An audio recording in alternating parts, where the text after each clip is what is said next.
Well, I am so pleased to have with us Loretta Claiborne, who is this absolutely awesome woman with an incredible story. I could go through Loretta and list all of your accomplishments, but that would take up all our time because it is like Tell five me. pages of info about awards and representation and the way you've been such an incredible ambassador to create so much awareness and make a difference for so many people and families like ours. So I'm so grateful for your time.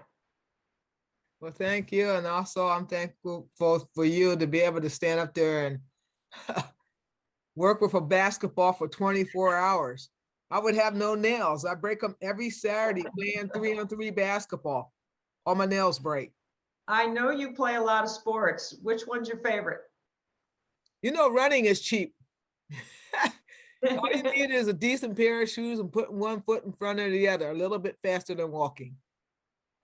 And it's I'm very beneficial because you can think, you can do a lot with running.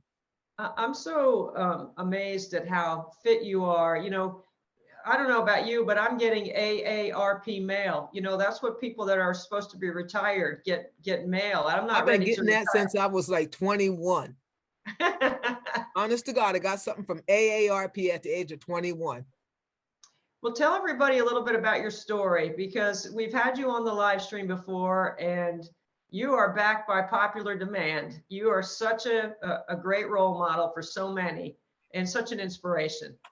Well, my story starts out like many other people's story. Everyone has a story, no matter who you are, whether it's a good story or a bad story. But my story started out pretty bleak. I was born blind with intellectual disability, but also I live here today, very independent. I was always denied of my opportunity to play sport, not only as a female, of course, I've been running since 1966. There was no Title IX for women to have the rights to playing sport. But here I am today, not only fighting for Title IX, but the only reason I really had the opportunity to do something that I love, which is sport, was through Special Olympics. I was a very violent type child growing up. I didn't talk much, and no, I didn't use sign language. It was just that people didn't accept me because I didn't learn as fast or as quick as they did. And that was society then. And most people like me were put in institutions, but my mother fought for me. Her dream was for me to graduate from high school. That was her number one dream. And to get that elusive diploma, which her dream was realized, and she did live to see it, but she's gone now. And I've done things outside of sport that are very important to me, and that's giving back. I knit knockers for women with cancer. I still enjoy all my sports. I'm going to go to Berlin to play tennis. And it was a sport my mom always dreamed of, but because of the color of her skin, she couldn't play tennis. And I remember her one night saying to me, "You see all those sports you're doing? You better thank the good Lord for those opportunities." Because I did not have those opportunities. And I didn't think I would ever have the opportunities that I had through sport. But it's not only that I had these opportunities, I also became a fourth-degree black belt in karate. I ran the Boston Marathon. I ran pretty well, just over 3 hours. And that was at a time when people were saying, "Oh, that's not good for people like you." And they said the same thing about my martial arts. They said my behavior was too bad to take martial arts, that I would hurt somebody. I never hurted nobody. I protected somebody before I would hurt somebody. And I became a fourth degree black belt. So I broke that myth. And running the Boston Marathon, somebody says, "Oh, you don't know what that is? That's so long, da, da, da, da, da." And here I ran 26 marathons. And it goes to show that people, just because you have a different ability, it shows you, it gives you the strength to want to do more. Whenever somebody told me I couldn't do something, I just think to myself, don't tell me what I can't do, show me what I can do. I'm going to show you what I can do. And I'd never forget Eunice Kennedy Shriver, who created Special Olympics. One day I was in Washington going to a meeting, and she looked at me and she says, "Well, what are you doing?" I said, "I'm going to catch this bus." And she was asking me some questions about staying and helping with her son with an event. And I was like, as soon as I could get it out of my mouth, she said, don't tell me what you can't do. You show me what you can do. And that's what people like me every day are doing today. Just showing society what we can do. Yes, we can get out. We can work. We can have the opportunity to be self-sufficient. We can drive. You put it in front of us. Not all of us are going to be able to do all of our hopes and dreams, but a lot of us can if with the right supports. Loretta, I'm listening to you and I'm just taken aback by your resolve, how strong you are, not just physically, but mentally. Where does that come from? I would have to say, and I know this is not a religious subject, but number one, God. Number two, a strong mother. Number three, people in my life. And if I lay my head down, I always thank the good Lord for the people he's given me to show me the path through this life. More than the material things that I have. And I guess it's just having a good support system. It's not like I have somebody that lives here with me. I live totally independent, but I know if I need help with something, like last night, I had to get a new iPad because my old one was dying. And a gentleman sat there on the phone. I'm taking this little cell phone, showing them this iPad like this, and I live in this tiny square box of a house. He says, now move it left, push this button, what's this number? And, you know, I was almost in tears. I was getting frustrated because I couldn't do it. But here's this gentleman who had so much empathy to sit down. He could have said, hey, look, I'm watching my baseball game. No, he gave me that time. And that's what I try to do. People say people with ID only are on the receiving end. They're going to just receive services all their life from the state or from wherever they live, that they can't get back. And that's not true. Because I sit here and I'm knitting, started a preemie hat last night. This happened to be just sitting here. And that's going to go for some little premature baby in some hospital. And I've done a couple thousand just during COVID. And I've been doing this since 2014. And I also knit the knockers for women who have cancer. It's a little insert that goes inside their bra to fill that area where they had lost the breast. And I give it all away. I give it back because that's my way of showing that we can give back. And if you don't have to do a material thing, if it's just sitting and helping somebody or talking to somebody or listening to somebody, it's amazing the ways one can give back. It's called empathy. Have feelings for others in your own way. You are, I could listen to you all day because every fiber of my being is activated by your love and your generosity and your commitment to helping serve others. And there's so many ways we could go with this conversation. I want to ask you about Eunice Kennedy Shriver because you mentioned her. I wish that I had the opportunity to meet her. She's one of my mentors and role models. When I think about what she did for families like ours, I just wish that I had a chance to meet her. What was she like? Well, you know, my mom used to always say to me, Loretta was way ahead of her time. And I would say that Eunice was way ahead of her time because she was a person that wanted to see better for people with ID. She was a person who wanted to see that everyone has a chance, that nobody stands on the other side of the fence. I remember her saying to me one time, Loretta, I made this program for people like you to be on this side of the fence, to be able to play sport. Well, my school was denying me. The students, not the school, but the students were denying me. And I was the first one, I was the one who went up to the principal and teachers and said, can we have a girls track team? That was before Title IX.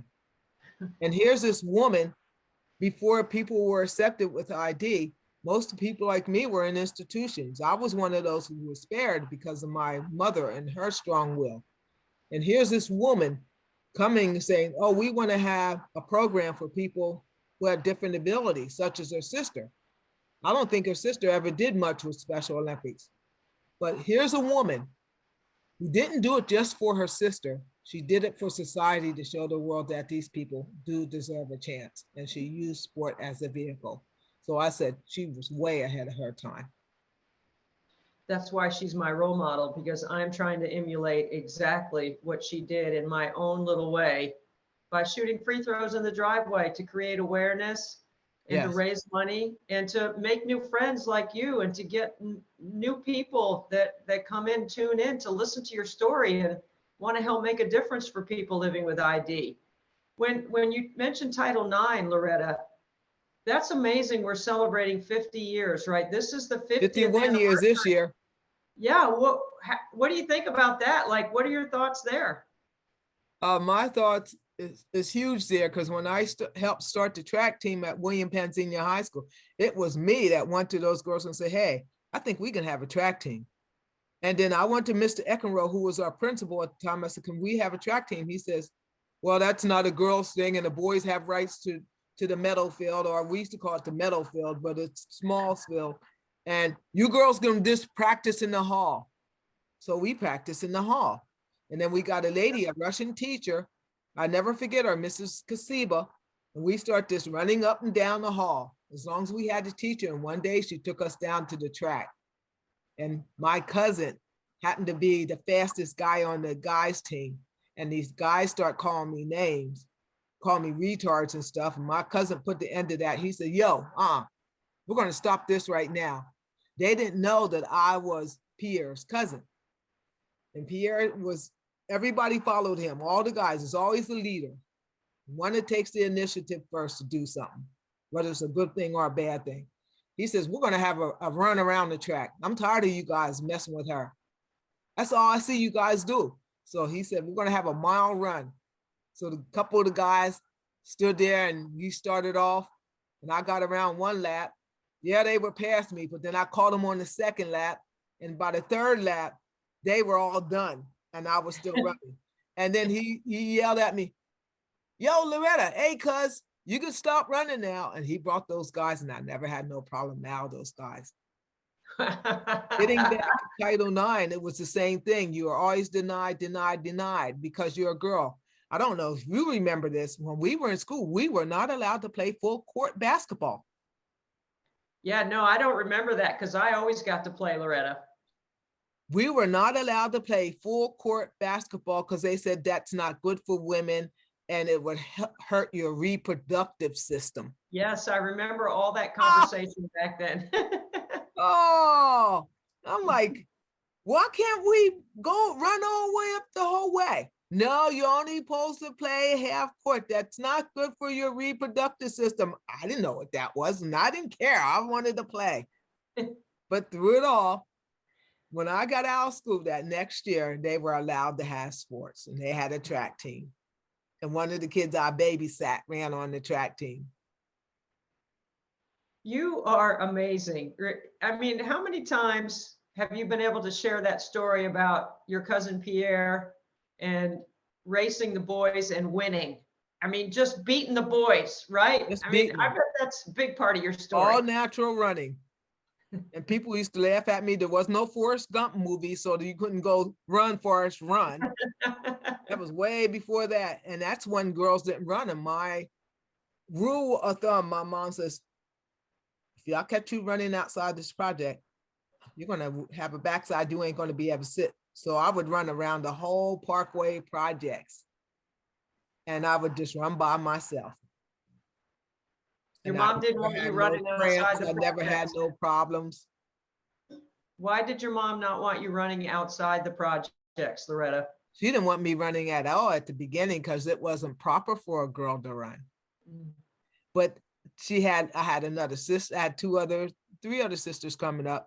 But my sister, who was a year older than me, I had a sister a year younger and another sister. Well, you know, the girls get to be 12 and 13. They were looking at the guys. So she just left me run around the projects because she knew where I was. So she didn't have to keep her eyes open for 4 girls starting to mature. She knew where one was. When you think about all of your history of people with intellectual and physical disability and those that say you can't, you won't, you're not allowed, you're not included. And you've been through the civil rights movement, the Title Yes, I IX have. I movement. saw them live during the riots. You've lived through so much history in our country. Where does your inspiration come from? Because you're an inspiration to me, but I want to know what inspires you. Well, I would have to say, number one, God inspires me and good people I met along the way. Not at the end. I'm not at the end, and I hope not to be at the end anytime soon. But the people that I met along the way. The man who lived behind me, an Uncle Herb, who taught me how to count, and says, hey, you might won't be the best reader, but I want you to know, I want you to learn how to count your money because somebody else will count it for you. And he was right. He says, you don't have to be the best reader, but you should understand what you're reading. And I never understood what he meant. He made me sit down and read the newspaper, and he would read his Bible. And then it would go on to Miss Peggy taught me how to knit. People just along the way. Mrs. Reaver, who said it's okay to be you. When I was in her class, her special education class. I mean, I can mention people, Janet McFarland, Becky Hollis. I could just mention so many people, Nora Mason, Linda Meyer. There's this, the people I met along the way was a great blessing for me, because if I didn't meet those people along that way, I would be either two places, 6 foot under, because I would have got angry and fought somebody, and somebody would probably kill me, or in some institution, which is like a hell on earth, as my mother would say. Mhm. When you look at Tim Shriver and the job he's doing for Special Olympics, knowing that he is a direct extension from his mom, Eunice, That's tough. That's a tough situation there. right? I mean, he's doing a heck of a job. I mean, Yes, he he has is. created so many opportunities. I know you've got a good relationship with him. What would you say about the job that he's doing and about your relationship with Tim? You know, I don't think I could do the job that he's doing. If I had to do that job, it would be pretty tough. I was just talking to somebody the other day, and I said, you know, I couldn't be president of the United States. That's a job I wouldn't want. I wouldn't want to be a teacher because of what they were going through. And I can imagine what Tim is going through, because people are looking at him in two ways. Either they don't know him, or here in this country, they think, oh, that's another Kennedy, trying to find the spotlight. And he's nothing of the above. He's a person that cares about people who are differently able. And yes, he wants to honor his mom and he wants to keep the legacy going, but it's not for Tim. It's for the benefit of the people that this program serves. So he is not an I, me person. If you met him, I seen him when he get really mad. I didn't think the man could say one swear word, but don't get him mad. He's just like us. He gets mad. He gets angry. He doesn't throw a fist. But I tell you what, he'll will you in. So I seen him at his tough times, and he's a very, very, very devout man. That's the kind of leader we need. I'm pretty sure if we had more people like Tim, this country and this world will be a much, much better place. Loretta, not only does he does it for people with ID, he's doing it to mesh the regular people to come together. And he, during this pandemic, he hit it right on the head. He hit it right on the head. It's your emotional well-being that you have to keep. Not only for people with ID, but for regular people too. And that's when he started to unite, to try to bring people together. If you remember Loretta, the program Unite? Yes. Yes. Yes. When people watch this live stream and they are going to see me shooting free throws, and then they're going to listen to your conversation with me, and they're going to be triggered by a lot of different emotions because you hit on everything. Do you think that we hit on enough emotion to get people to give? Because what we're asking them to do is to make a donation to Special Olympics. What would you say to those that are listening or watching that maybe could do a little bit more to help somebody that is in need? Well, Bob Marley always said, Bob Marley always says, live for yourself, you'll live again. But if you know, live for yourself, live for yourself.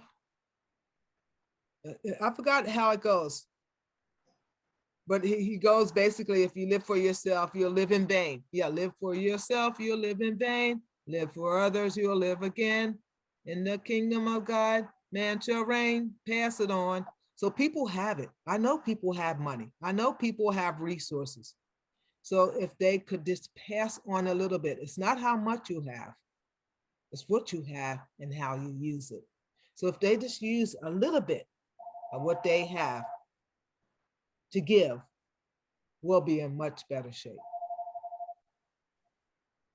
And the bell is ringing in the background, and that is perfect timing, Loretta, because I don't know how you can't listen to your conversation. Your incredible intelligence and your heart combined together for Special Olympics is unique, and no one has the combination that you have, which is just absolutely remarkable. I'm so grateful for your time. Well, thank you. Sorry for this lady, she won't shut up. You're all right. Listen, you're a busy lady. We're so glad to get you. You're not easy to schedule. You got a lot on your plate, but you are definitely worth tracking down and finding and searching. And I'm so glad that I can call you a friend, because I feel like after the last couple of years, we've shared some conversation and we have a similar heart. Well, I'd just like to say thank you. And I hope that those who are out there viewing and watching and will watch you for 24 hours shooting 3 throws will take a little bit from the heart and give.